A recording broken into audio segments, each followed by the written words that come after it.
ಹೆಸರು ಡಾಕ್ಟರ್ ರಮೇಶ್ ಶೇಖರ್ ಅಂತ. ನಾನು ಆದಿಚುಂಚನಗಿರಿ ವಿಶ್ವವಿದ್ಯಾಲಯದ ಕುಲಪತಿಗಳಾಗಿ ಕೆಲಸ ಮಾಡ್ತಿದ್ದೀನಿ. ನಾವಿಲ್ಲಿ ಬಂದಿರೋದು ಜೂನ್ 20ರಂದು ನಮ್ಮ ನಗರೂರು ಕ್ಯಾಂಪಸ್ ಅಂತ ಮಾಡಿದ್ದೇವೆ. ಅಲ್ಲಿ BGS MCH ಅಂತ BGS ಮೆಡಿಕಲ್ ಕಾಲೇಜ್ ಆ್ಯಂಡ್ ಹಾಸ್ಪಿಟಲ್ನ ಇನಾಗ್ರೇಷನ್ ಸೆರೆಮನಿ ಹಮ್ಮಿಕೊಂಡಿದ್ದೇವೆ.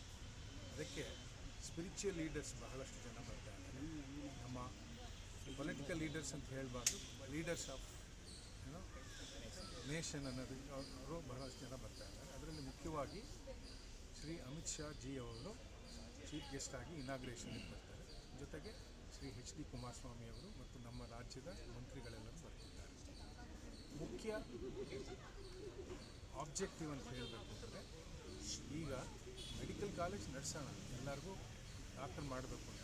ಅದಕ್ಕಿಂತ ಮುಖ್ಯವಾಗಿ high level of medical assistance, health assistance to a common man ತರಬೇಕು ಅನ್ನೋದು ನಮ್ಮ ಪರಮ ಪೂಜ್ಯ ಸ್ವಾಮೀಜಿಯವರು, ಚಾನ್ಸಲರ್, ಆನರಬಲ್ ಚಾನ್ಸಲರ್ ಅವರ ಯೋಚನೆ.